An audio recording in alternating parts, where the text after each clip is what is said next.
현대를 가리켜서 외모 지상주의라 이렇게 말을 합니다. 워낙 외모에 관심이 많은 시대를 우리가 살아가고 있습니다. 오늘날 연예인치고 얼굴에 손을 안 댄 사람이 없을 만큼 그 정도로 얼굴에 관심들이 많아졌습니다. 연예인들이야 연예인이기 때문에 그렇다 치더라도 일반인들조차 외모에 많은 관심을 갖죠.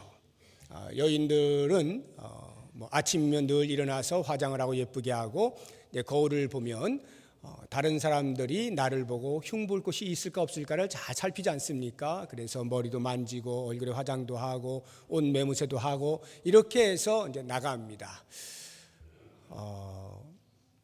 여성들이 얼굴에 관심을 갖는 것은 또 그렇다고 치더라도 요즘은 남자들도 관심을 많이 갖고 심지어는 젊은 남자들까지도 얼굴에 지대한 관심을 갖는 것을 봅니다. 제가 얼마 전에 들은 이야기인데 저는 그것도 모른 채 깜짝 놀랐어요. 바보처럼. 요즘은 젊은 남자들, 청년들도 얼굴에 화장을 한다는 거예요. 그리고 마사지도 이렇게 정기적으로 가서 받는다는 거예요. 그래서 무슨 남자가 그런 일을 하냐라고 했는데 사실이라고 밝혀졌습니다. 물론 많은 사람들이 그렇게 하지는 않겠습니다만 왕왕 그렇게 하는 분들이 계셔요. 심지어는 성형수술도 하는 남자들이 있다 그래요. 물론 얼굴에 치명적으로 사람들에게 약점을 잡힐 만한 상황이 되었을 때에 수술을 통하여서 극복할 수 있도록 하는 것은 그리 나무랄 일이 아니라고 생각이 듭니다. 그러나 보다 나은 얼굴을 위하여 그러는 것은 조금 생각해 봐야 되지 않을까 하는 생각이 드는데요. 왜 그런 일들이 벌어지는가 했더니 오늘날에는 회사에서 직원을 뽑을 때에도 그냥 실력만으로 뽑지를 않는다 그래요. 면접을 할 때 얼굴이 어떤가를 본답니다. 그래서 면접관 중에는 관상을 보는 사람이 같이 끼어 있대요. 그래서 이제 후보자들이 들어오면 관상쟁이가 얼굴을 살펴서 이 사람은 우리 회사에 충성하겠다. 이런 것을 이제 간부에게 알려주곤 하는 역할을 하는 것이죠. 그러다 보니까 얼굴에 관심을 안 가질 수가 없게 되는 것입니다. 물론 그 회사에서 얼굴을 본다는 것이 잘생긴 얼굴을 보겠다는 것은 아닐 것입니다. 호감이 가는 얼굴을 뽑겠다는 것이겠죠. 인상 쓰고 시무룩하게 있으면 그것이 자기들의 회사의 이미지에 손상을 입히니까 얼굴에 호감이 갈 만한 그러한 모습을 갖춘 사람, 인품을 갖춘 사람을 뽑자는 것이 아마 그 정신일 것입니다. 그러다 보니 아무래도 호감이 가는 얼굴이란 그래도 좀 이렇게 손을 만져서 남들 보기에 괜찮을 만한 그런 얼굴이 되어야겠기에 그래서 화장도 하는 것이고 정기적으로 마사지도 받는 것이고 심하면 성형수술도 마다하지 않는 이러한 세태를 우리가 살아가고 있습니다. 비행기를 타시면 그 스튜어디스가 있잖아요.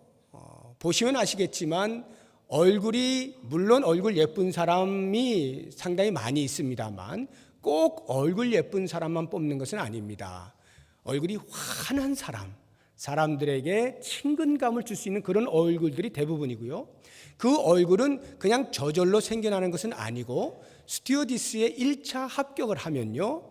연수 기간 동안에 그런 얼굴을 만들어가는 훈련을 합니다. 그래서 하루에 100번씩 거울 앞에서 얼굴을 웃는 모습을 연습을 하곤 합니다. 그래서 별 그 도구를 다 사용해서 얼굴을 항상 이 근육을 쫙쫙 펼쳐주어서 언제든지 미소를 지으면 확 웃어지는 그러한 근육으로 바꾸어준다는 거예요.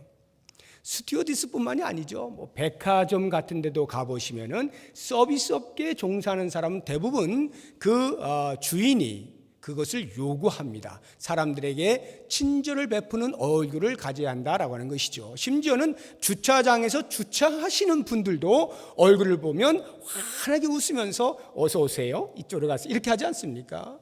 음식점도 그렇습니다. 음식점도 조금 갖추어진 음식점, 제대로 이렇게 갖추어진 그런 음식점의 종업원들은요, 얼굴에 만면에 웃음이 있습니다. 주인이 요청하는 것이고 그것을 연습하는 거예요. 훈련하는 거예요. 여러분들은 어떻습니까? 얼굴이 뭐 그렇게까지 하나, 그냥 있는 대로 살면 되지 라고 생각하십니까? 우리의 얼굴이요, 시무룩하고 인상 쓰고 세상의 모든 짐은 나 혼자 지고 가는 것 같은 그런 무거운 얼굴을 하고 있는 것과 마음의 평온함을 가지고 안정된 모습으로 다른 사람들에게 부담을 주지 않는 평화스러운 얼굴을 갖는 것과 여러분들은 어떤 것을 선택하시겠습니까? 100이면 100사람이 전부 평온한 얼굴을 원할 겁니다. 그런데 되는 대로 산다니요? 말이 안 되는 것이죠. 되는 대로 살면 안 되는 겁니다. 얼굴에 그런 광채가 날 수 있어야 되는데, 솔로몬이 오늘 본문의 말씀 속에서 우리들에게 광채 나는 얼굴의 비결을 가르쳐 주고 있습니다. 전도서 8장 1절입니다. 1절 말씀 같이 읽어봅니다. 누가 지혜자와 같으며 누가 사물의 이치를 아는 자이냐? 사람의 지혜는 그의 얼굴에 광채가 나게 하나니 그의 얼굴에 사나운 것이 변하느니라. 얼굴에 광채가 나는 비결, 지혜입니다. 지혜로 충만하면 얼굴에 광채가 난대요. 사나운 얼굴도 온화하게 바뀌어진다. 이렇게 이야기하고 있는 것입니다. 이 지혜만 얻으면 우리의 얼굴이 빛날 수 있는 거예요. 이 지혜는요, 우리의 얼굴이 빛나는데 앞서 제가 말씀드린 만들어진 얼굴이 아닙니다. 엄청난 훈련을 통해서 만들어진 얼굴이라기보다는 이 마음에서부터 자연스럽게 흘러나오는 광채입니다.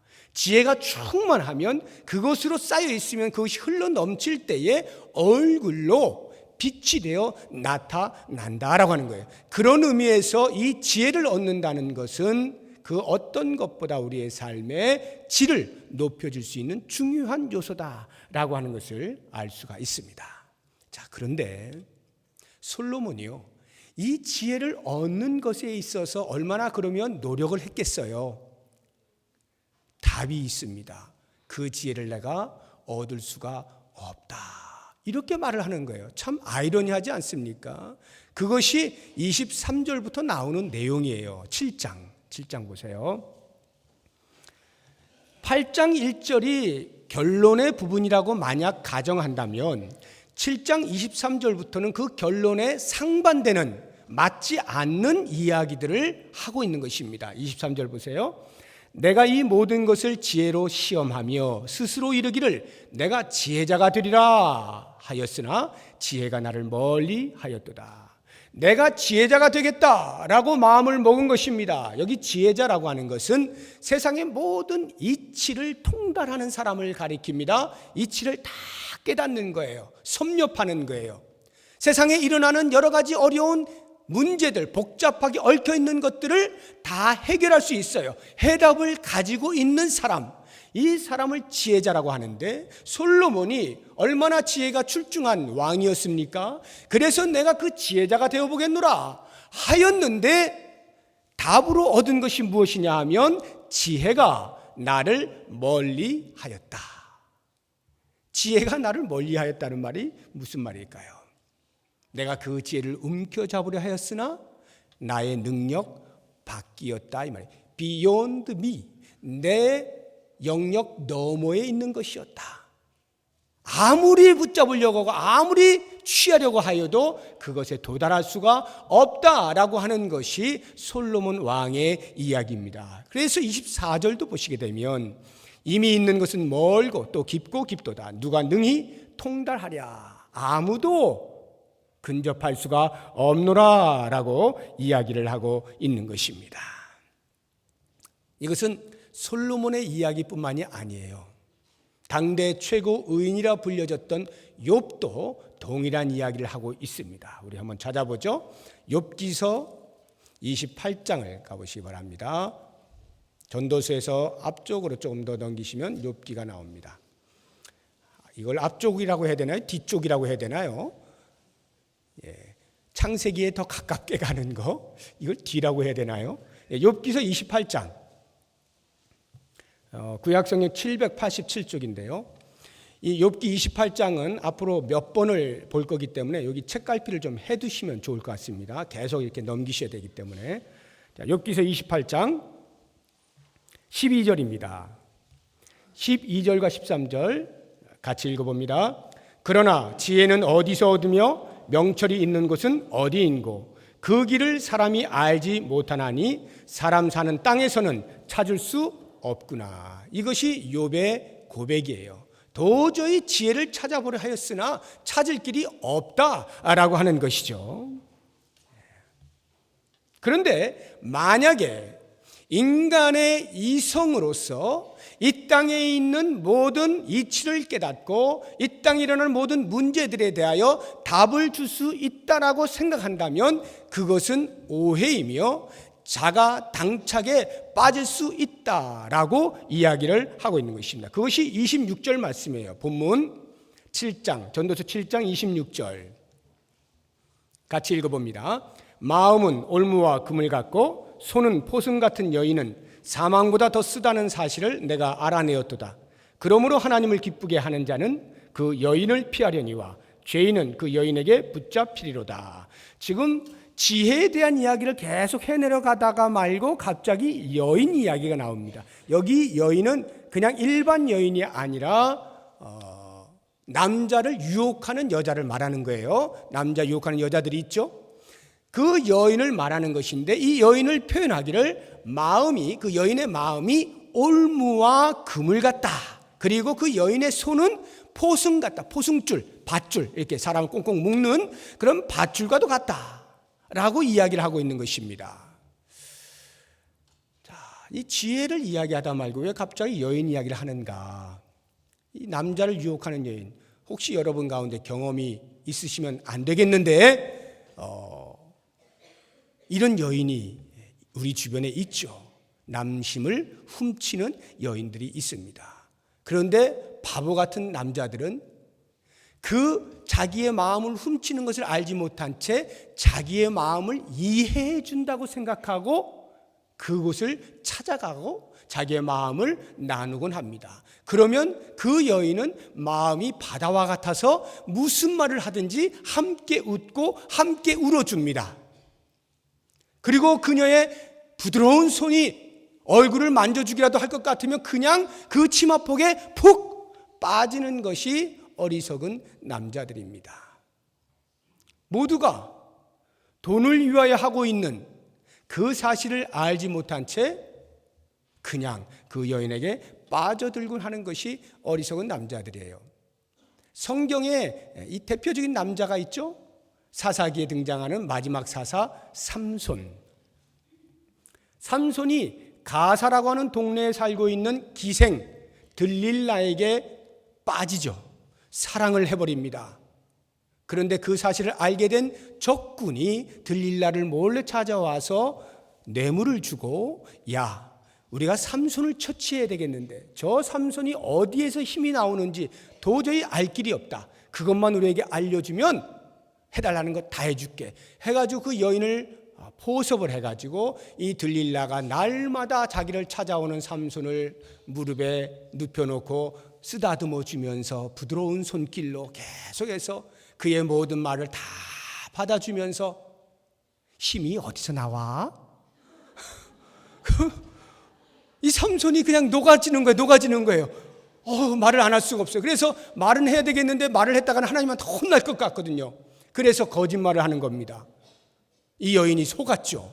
그래가지고 알려줬는데 그것대로 하니까 웬걸요, 삼손이 다시 힘이 생겨가지고 꼼짝없이 당한 겁니다. 이러기를 몇 차례 하다가 마지막 순간에 들릴라가 비상의 수단으로 나 너하고 안 놀 거야.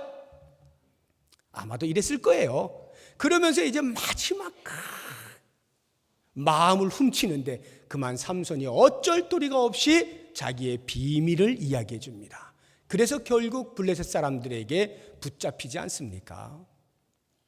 삼손이 들릴라의 무릎에 누워져 있을 때에는 이 여자가 자기를 다 이해하고 이 여자만 있으면 세상에 부러울 것이 없어 보였는데, 사실을 알고 보니까 이 여자가 자기를 파멸로 인도하는 여자였다라고 하는 것이죠. 그 여자가 마음을 주었던 것은 삼손에게 있어서는 오히려 올무였고 그물이었고 덫이었습니다. 그녀가 만져준 그 부드러운 손길은 전부 그 삼손을 꽁꽁 올가매는 밧줄이 되어버렸던 것입니다. 그러니까 삼손이요, 그렇게 되다 보니 눈이 다 뽑히죠. 적군에게 눈이 뽑히잖아요. 끌려가가지고 그 적군에 가가지고 맷돌이를 돌리면서 힘자랑하라고 맷돌 돌리면서 사람들에게 조롱거리가 되지 않습니까? 그런 삼손의 입장을 생각해 보세요. 죽는 것이 낫겠습니까? 그렇게 사는 것이 낫겠습니까? 삼손은 아마 죽지 못해 살고 있을 거예요. 죽는 게 훨씬 낫죠. 그게 바로 이 말씀이에요. 마음은 올무와 금을 갖고 손은 포승 같은 여인은 사망보다 더 쓰다. 죽는 것보다 더 쓰다는 거예요. 이게 삼손이었어요. 자, 그렇다고 하면 이제 왜 지혜를 이야기하다 말고 갑자기 여인으로 빠졌는가? 여기서 이야기하고 있는 이 여인이라고 하는 것은 실제로 우리의 삶에서 이런 남심을 훔치는 여인들에 대하여 조심해라 라고 하는 권면의 말씀도 되겠습니다만, 그것보다는 문맥의 이어짐을 통해서 볼 때는 이 여인은 이성, 인간의 이성을 비유로 말씀하고 있는 거예요. 인간의 이성이 이 남심 훔치는 여인과도 같다는 거예요. 그래서 우리 인간이 이성을 동원해서 이 땅의 모든 이치를 알려고 하고, 이성이면 모든 문제가 다 해결된다라고 생각을 하고 이성을 추종하고 이성을 추앙하게 되면 나중에는 그 이성으로 인하여서 결과가 오히려 자기 자신이 덫에 빠지고 그 이성 때문에 인간이 파멸에 이르게 된다. 이것이 솔로몬의 지적인 것입니다. 실제로 그렇지 않습니까? 인간의 이성이 얼마나 뛰어나서 많은 공헌을 하기도 하였으나 상대적으로 인류에게 치명적인 전쟁의 살상 무기들을 만들어내잖아요. 더 이상 독할 수 없을 만한 그러한 화학가스들을 만들어내지 않습니까? 생물학 전쟁들이 벌어지고 있지 않습니까? 이게 전부 인간의 이성에서 나오는 거예요. 머리가 뛰어나니까 그것으로 세상의 문제들을 다 해결할 줄 알았는데 오히려 그것이 사람들을 파멸로 이끌어 버리더라는 것이죠. 죽음보다 더한, 죽음보다 쓴 그러한 상태로 만들어 버리는 것이 인간의 이성이다 이 말이에요. 그러므로 우리가 그 이성에 의지하고 이성면 모든 것이 다 된다라고 생각되어지는 순간 우리는 자가당착에 빠질 수밖에 없는 것입니다. 그렇다고 한다면 왜 인간의 이성이 이와 같은 한계를 갖게 될 것일까요? 이성이 무엇이 잘못이 있길래 이런 한계를 가지고 인간을 파멸로 이끌어 가는 것일까요? 그것은 이성 자체의 문제가 아니라 그 이성을 사용하는 사람이 타락했기 때문이에요. 이성을 작동시키는 사람이 타락해서 그 이성이 악독하게 사용이 되는 것입니다. 26절 보십시오. 29절입니다. 29절 같이 읽어봅니다. 내가 깨달은 것은 오직 이것이라. 곧 하나님은 사람을 정직하게 지으셨으나 사람이 많은 꾀들을 낸 것이니라. 하나님께서는 사람을 정직하게 만드셨어요. 진리에 대하여 단순하게 반응하고 진리를 쉽게 발견하고 진리를 깨닫고 이해하고 받아들이고 그 진리에 대하여 바른 반응을 할 수 있도록 창조하셨어요. 그런데 그 인간에게 죄가 찾아오면서 타락을 하게 되니까 타락한 인간의 이성이 작동할 때 그것이 전부 꾀로 나타나는 것입니다. 여러 가지 꾀들이 나타나다 보니까 하나님께서 우리에게 보여주시는 그 진리에 대하여서 바른 이해가 되지 않는 거예요. 혼잡해진 것입니다. 어지러워진 것이에요. 숱한 길들이 보이면서 어디가 옳은 길인지 알지 못하는 그러한 상황 속에 빠져들게 되었다라고 하는 것입니다. 자, 그렇다고 한다면 이와 같은 인간의 이성의 한계를 솔로몬이 정확하게 지적을 하고 나서 마치 결론의 말씀과도 같이 8장 1절을 새롭게 이야기하는 이 지혜는 과연 무슨 지혜입니까? 사람의 지혜는 그의 얼굴에 광채가 나게 하나니 그의 얼굴에 사나운 것이 변하느니라. 도대체 어떤 지혜가 이렇게 사람을 선하게 만들 수가 있느냐? 여기에 이 지혜라고 하는 것은 앞서 이야기하고 있는 인간의 이성, 하나님을 떠난 인간의 이성에 전혀 상반되는 하나님 안에서 하나님께서 주시는 지혜를 말하는데 그 지혜를 솔로몬은 이렇게 정의하는 것입니다. 잠언 1장 7절에 보면 여호와를 경외하는 것이 지식의 근본이라. 잠언 9장 10절에 보면 여호와를 경외하는 것이 지혜의 근본이요 여호와를 아는 것이 명철이라. 이렇게 말씀을 하고 있는 것입니다. 우리의 얼굴에 광채가 나게 하는 지혜란 다름 아닌 여호와를 경외하는 지혜입니다. 여호와를 경외하는 지혜가 있는 사람은 그 얼굴에 광채가 나요. 욥도 동일한 고백을 하고 있습니다. 아까 우리가 살펴본 욥기 28장을 다시 가보시기 바랍니다.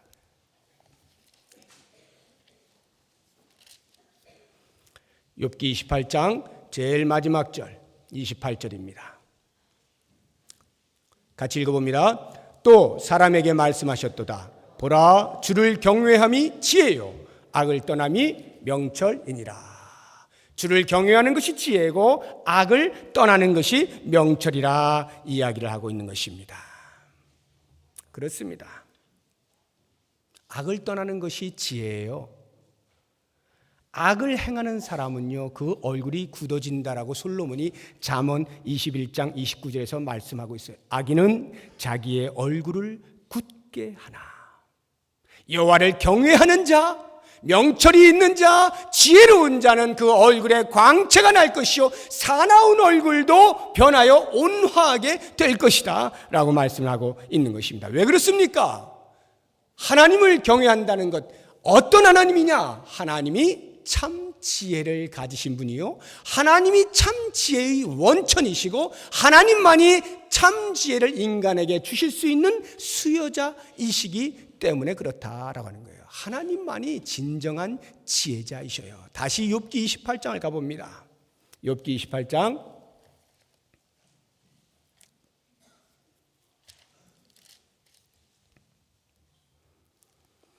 23절부터 26절까지입니다.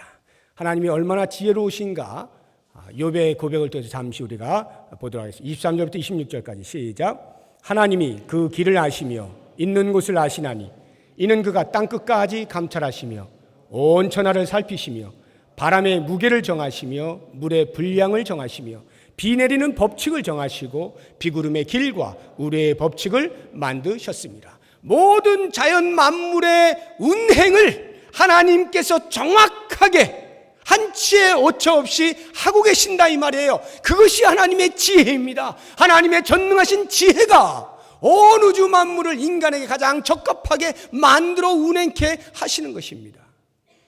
이러한 놀라운 지혜의 소유자, 지혜의 원천, 그 지혜를 우리들에게 주시는 수여자이시기에 그 여호와 하나님을 경외하는 것이야말로 우리 인간의 참 지혜다라고 하는 것이고, 그렇게 하나님을 경외할 때 우리의 얼굴에서 광채가 나게 된다라고 하는 거예요. 그래서 26절 보세요. 다시 본문 26절 보면 뒷부분에 그러므로 하나님을 기쁘게 하는 자는 그 여인을 피하려니와 죄인은 그 여인에게 붙잡히리로다. 여인이 이성이라 그랬죠? 하나님을 기쁘게 하는 자는, 하나님을 경외하는 자는 여인을 피합니다. 이성을 피해요. 그래서 공부를 안 한다는 말이 아닙니다. 이성이면 최고고, 이성이면 다고, 이성으로 모든 사람들의 문제를 다 해결할 수 있다라고 신봉하는 그것을 피한단 말입니다. 그것이 아니라 오히려 하나님을 올바로 알고 섬기는 것이야말로 인간에게 참 지혜인 줄 알게 되어질 때에 비로소 그 사람의 얼굴은 빛이 나는 거예요. 사랑하는 여러분, 성경에 보면 얼굴에 빛이 나는 사람 소개를 몇 사람 하고 있죠. 구약의 대표적인 사람이 모세 아닙니까? 모세가 얼굴에 빛이 난 적이 있죠. 출애굽기 34장을 보게 되면 모세가 시내산에 올라가서 하나님으로부터 십계명을 받고 모든 율법을 다 받잖아요. 그리고는 너무 신나가지고 내려와서 백성들에게 말을 하려고 하는데 이게 웬걸요? 백성들이 모세를 쳐다보질 않는 거예요. 전부 다 슬금슬금 피하는 거예요. 이상해가지고 모세가 아론하고 몇 사람을 불렀습니다. 아니 왜 그러지? 그랬더니 말을 하는 거예요. 지금 당신의 얼굴에 광채가 나서 두려워 볼 수가 없습니다. 모세가 그때야 자기의 얼굴에 광채 난다는 걸 알았어요. 자기는 모르고 있었거든요. 광채 나는 얼굴로 내려오게 된 거예요. 그래서 그 얼굴로 백성들을 다 불러다가 하나님께서 자기에게 말하라 전달하게 하신 그 내용을 하나씩 다 알리고 나서는 홀로 서서 수건으로 자기의 얼굴을 가립니다. 그래서 백성들과 함께 있을 때는 언제나 수건을 가리고 있고 다시 하나님 앞에 나아갈 때에는 수건을 벗고 하나님과 대면하여 대화를 하고 나와서 다시 백성들을 만날 때는 또다시 수건을 쓰고 백성들과 대면하곤 했습니다. 왜 그랬을까요? 광채를 보면 뭐 어떻게 됩니까? 백성들이 혹시나 광채 나는 자기의 얼굴을 보면서 하나님이 아닌 자기에게 절을 할까 하여서 하나님을 섬겨야 하는 마음이 자기에게 마음이 뺏길까 하여서 왜? 사람들은 눈에 보이는 것에 마음이 빼앗기게 되어 있으니까 가시적인 것에 광채가 나는 얼굴을 가진 모세가 우리의 신이다 라고 말을 해도 사람들은 믿어버릴 것이기 때문에 모세는 그것이 두려웠던 거예요. 하나님을 그 시내산에서 온전히 만나 대화하고 친밀한 교제를 나누고 하나님과 깊은 교제를 나누게 된 이 모세가 내려와서 겸손하게 자기가 하나님이 되는 것에 대하여 두려워하여 수건을 썼던 것처럼 얼굴에 광채가 난다라고 하는 것은 이만큼 하나님을 온전히 경외하는 사람에게 주어진 선물인 것입니다. 모세가 시내산에서 내려올 때 세상의 모든 이치를 다 통달하는 그런 어떤 능력을 받았나요? 너희들 나한테 말만 해. 내가 다 해결해 줄게. 뭐 그런 능력을 받고 내려왔나요? 아닙니다.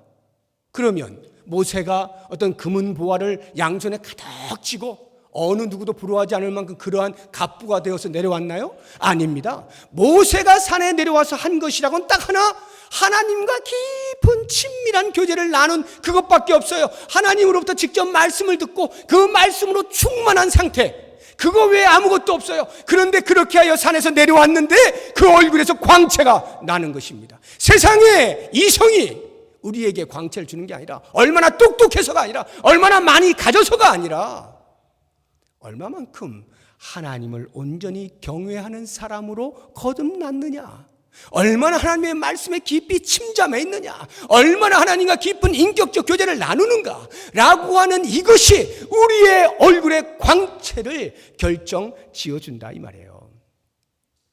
모세뿐만이 아니에요. 신약시대에는 스데반이라고 하는 사람이 있었잖아요. 사도행전 6장에 보면 스데반이 그 얼굴이 천사의 얼굴과 같이 되었거든요. 그런데 그때가 언제냐 하면요, 스데반이 복음으로 충만해가지고 전파를 합니다. 예수 그리스도를 믿으십시오 전파하는데 사람들이 듣기 싫은 거예요. 특별히 종교 지도자들이 아주 듣기 싫은 거예요. 유대교의 종교 지도자들이 듣기 싫은 거예요. 그 사람들이 대화를 나누는데 스데반에게 도저히 안 되는 거예요. 진리가 온전히 딱 서니까 비진리들이 힘을 못 쓰는 거예요. 그래서 이 비진리가 무릎을 꿇고 진리 앞에서 회개하면 좋겠는데 이 사람들이 그렇게 하질 않습니다. 회개하지 않고 무릎을 꿇지 않고 오히려 어떻게 저 진리를 선포하건 저 스데반을 죽일 수 있을까, 이 생각을 하면서 거짓 증인을 세웁니다. 그리고는 이 사람이 하나님을 모독했습니다. 이 사람이 모세를 모독했습니다. 이 사람이 율법을 모독했습니다. 이렇게 거짓 증거를 하게 만들어 가지고 스데반을 잡아버립니다. 그래서 공회 앞에 세운 거예요. 공회 앞에 섰는데 그 서 있는 스데반을 바라보는 모든 백성들이 그 얼굴을 보니 사도행전 6장 15절에 그의 얼굴이 천사의 얼굴과 같더라, 이렇게 기록이 되어 있는 거예요. 여러분 생각해 보세요. 가슴이 뜨거워져서 복음을 증거했습니다. 부활하신 주님을 만나고 그 부활하신 주님을 증거하지 않을 수 없어서 외쳤는데 사람들이 거꾸로 증거해요. 사람들이 자기에게 상대가 안 되는 거예요. 얼마나 의기가 양양했겠습니까? 그런데 이게 웬걸요? 그 사람들이 자기를 붙잡아 버렸네. 그것도 근거도 없는 거짓말을 해가지고, 음해를 해가지고 자기를 붙잡았어요. 마음이 어때야 됩니까? 정상적이라면 뭐 이런 놈들이 다 있나? 나에게 이렇게 억울한 누명을 씌우다니 분노로 가득 차야 되지 않습니까? 그 사람들을 바라볼 때 이글이글거리는 눈으로 너희들이 나한테 어떻게 이럴 수가 있느냐, 바른 증거를 대라, 뭐 이렇게 하고 싶고, 혹시 하나님 앞에서는 하나님, 제가 이렇게 열정을 다하여서 복음을 증거하였는데 어떻게 저에게 사람들로부터 칭찬을 받도록 하지 아니하고 오히려 붙잡혀가지고 사람들 앞에 세워주십니까? 하고 하나님 앞에 억울함을 토로하는 그러한 심정으로 서 있을 수 있잖아요. 그의 환경이 얼굴에 광채가 날 만한 환경이 아니에요. 심히 두렵고, 이러다가 나 죽는 거 아닌가? 저 사람들이 돌 던지는 거 아닐까? 위기감을 느끼고 두려워하고 분노감이 있고 하나님 앞에 억울한 감정이 있고 여러 이러한 복잡한 상황이 도저히 그 얼굴에 광채가 날 수 없는 상황인데 성경은 기록하고 있는 거예요. 스데반의 얼굴이 천사의 얼굴과 같더라. 천사의 얼굴이라는 게 뭡니까? 광채가 난다 이 말이잖아요. 세상의 모든 근심이 하나도 없는 아주 평온한 얼굴이다 이 말이에요. 그 공의 앞에 수없이 많은 사람들이 자기를 저 나쁜 놈하고 손가락질하고 눈빛을 보내고 있는 그 앞에 당당히 서서 천사의 얼굴로, 광채나는 얼굴로 서 있을 수 있는 것 무엇입니까? 누가는 스데반에 대하여서 그 앞에 그렇게 서술하고 있는 거예요. 스데반은 은혜가 충만하였다. 스데반은 믿음이 충만하였다. 스데반은 지혜가 충만하였다. 예수 그리스도를 만나버리니까, 그 은혜에 깊이 빠져드니까 외부의 상황은 복잡하고 자기를 죽일 것만 같이 달려드는 그러한 위기의 상황임에도 불구하고 그의 내면은 하나님의 은혜로 충만하니까 그것이 얼굴로 빛이 되어서 광채가 나게 되었다 이 말이에요. 사랑하는 여러분, 우리의 속에 있는 것이 밖으로 나오기 마련 아닙니까? 그래서 누가복음 6장 45절에도 예수님께서 이렇게 말씀하시잖아요. 선한 사람은 마음에 쌓은 선에서 선을 내고 악한 자는 그 쌓은 악에서 악을 내나니 이는 마음에 가득한 것을 입으로 말함이니라. 마음에 있는 것이 우리의 입으로 나오게 되어 있고 마음에 있는 것이 우리의 얼굴빛으로 나타나게 되어 있잖아요. 악한 것이 마음에 쌓여져 있는 사람은 아무리 훈련을 해도, 아무리 코미디언이라 할지라도 그 얼굴에 낯빛이 근심 어린 낯빛일 수밖에 없어요. 그런데 그 마음에 선을 품고 있으면, 하나님의 말씀으로 충만해 있으면, 하나님과의 깊은 교제 가운데 거하고 있으면, 하나님을 온전히 경외하고 악에서 떠나는 거룩한 삶을 사는 것으로 가득 채워져 있으면 그것이 아무리 얼굴이 박색이라 할지라도 그 얼굴에 광채가 나는 거예요. 광채가 나는 거예요. 그러므로 사랑하는 여러분, 우리는 과연 어떠한 얼굴을 가져야 되겠습니까? 세상 사람들도 나이 40이면 자기 얼굴에 책임지라고 말하고 있습니다. 과연 우리는 우리의 얼굴에 책임감 있게 살아가고 있습니까? 감사하게도 하나님께서는 우리의 이 마음에 빛을 비추어 주셨어요. 고린도후서 4장 6절에 보면 사도 바울이 이렇게 말씀하고 있습니다. 어두운 데에 빛이 빛이라 말씀하셨던 그 하나님께서 예수 그리스도의 얼굴에 있는 하나님의 영광을 아는 빛을 우리 마음에 비추셨느니라. 놀라운 고백 아닙니까? 예수 그리스도의 얼굴이 어떤 얼굴이냐면 하나님의 영광을 아는 얼굴이에요. 그러니까 빛이 날 수밖에 없죠. 그 빛을 우리의 마음에 비추어 주신 거예요. 우리의 마음에 예수님께서 가지고 계셨던 그 얼굴빛을 비추어 주심으로 우리의 마음으로부터 터져 나오는 얼굴에 광채가 있게 만들어 주셨다, 이 말이죠. 그러므로 사랑하는 성도 여러분, 우리가 말씀으로 충만할 때, 성령으로 충만할 때, 하나님과 깊은 교제, 인격적인 교제를 나누게 될 때, 은혜가 충만할 때, 여호와를 아는 것과 여호와를 경외하는 것으로 가득할 때 우리의 얼굴은 광채가 나는 것을 아시기 바랍니다. 그러므로 이제부터 여러분 아침에 일어나면 꼭 거울을 보시죠. 밖에 나가시기 전에 꼭 거울을 보시죠. 거울을 보실 때마다 이제는 우리의 옷 매무새를 보는 것만이 아니라 한 가지를 꼭 더하시면 좋겠습니다. 저도 오늘 나오면서 제가 거울 보고 제가 한 건데요. 제가 거울을 딱 보니까 그 거울 안에 있는 사람이 얼굴에 광채가 나는 거예요. 야, 네가 누구냐? 너 어떻게 저렇게 광채가 나니? 그랬더니 그 거울에 있는 사람이 말을 하더라고요. 내 안에 예수가 있다. 내 안에 나를 구원하신 하나님이 영광의 빛으로 비추어주고 계신다. 내가 온 우주 만물의 왕 대신 여호와 하나님 아버지의 아들이야. 난 왕자야. 이 생각을 하니까 얼굴에서 광채가 나는 거예요. 어느 누구도 부럽지가 않은 거예요. 세상에 무엇을 주어서 무엇을 가져서 만들어지는 얼굴이 아니라 나를 구원하여 주신 하나님께서 내 안에 영광의 빛을 비추어 주신 어마어마한 사건이 있기 때문에 그 거울 안에 있는 사람이 말을 하는 거예요. 광채가 난단 말이에요. 제가 빛나는 얼굴이 지금 나온 겁니다. 가끔 제가요, 말씀을 전하고 이제 나가서 여러분 인사를 할 때, 안녕히 가세요 할 때 아주 가끔 제가 몇 번 들었는데 지금까지 얼굴에서 빛이 나시네요, 이렇게 말씀하시는 성도님들이 계셨어요. 제가 이 이야기를 하니까 일부 예배 끝난 다음에 너도 나도 막 얼굴에서 빛이 나시네요 막 이러시더라고요. 제가 뭐 얼굴이 잘나서 뭐 얼굴이 빛이 나고 그런 것 아니겠죠. 그 성도님들이 오늘 말씀에 은혜 받았습니다 라고 하는 것을 훨씬 더 듣기 좋은 말로 얼굴에서 빛이 나시네요, 이렇게 인사말로 해주신 것이겠죠. 그럼에도 불구하고 저는 그것이 사실이라고 저는 그냥 믿어버리는 거예요.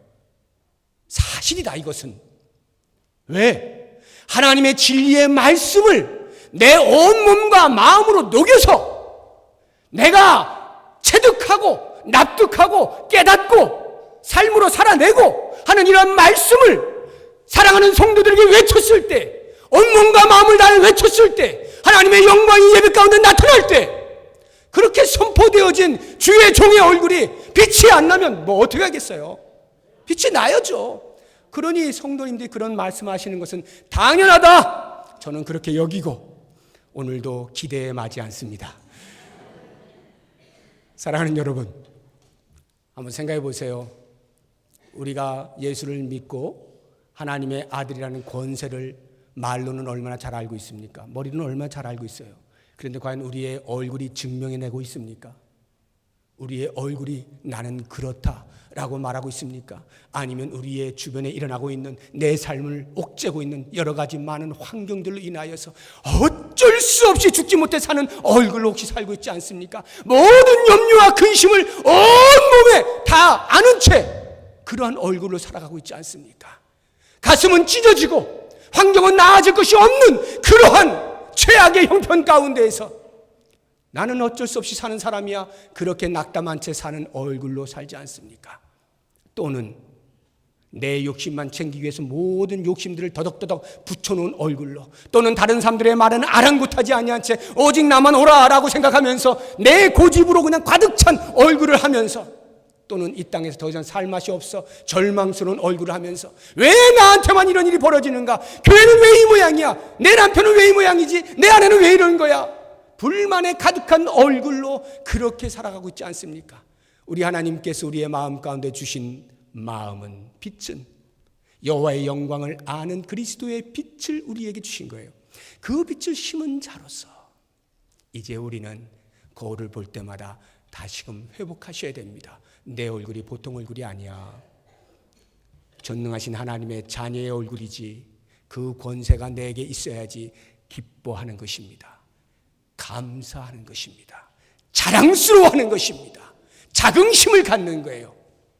그렇게 하나님의 은혜에 침잠하고 하나님의 말씀을 깊이 묵상하며 하나님과의 인격적인 교제를 나누면서 하나님을 경외하는 것이 지식의 근본이요 지혜의 근본인 것을 알아 여호와를 아는 데 힘쓰고 여호와를 경외하며 악에서 떠나는 삶을 부지런히 살아드리게 될 때에 우리의 얼굴에서 광채가 나고 사람들이 우리를 바라보면 빛이 나네요 라는 말을 들으며 사시는 복된 인생이 되시기를 주의 이름으로 축복합니다.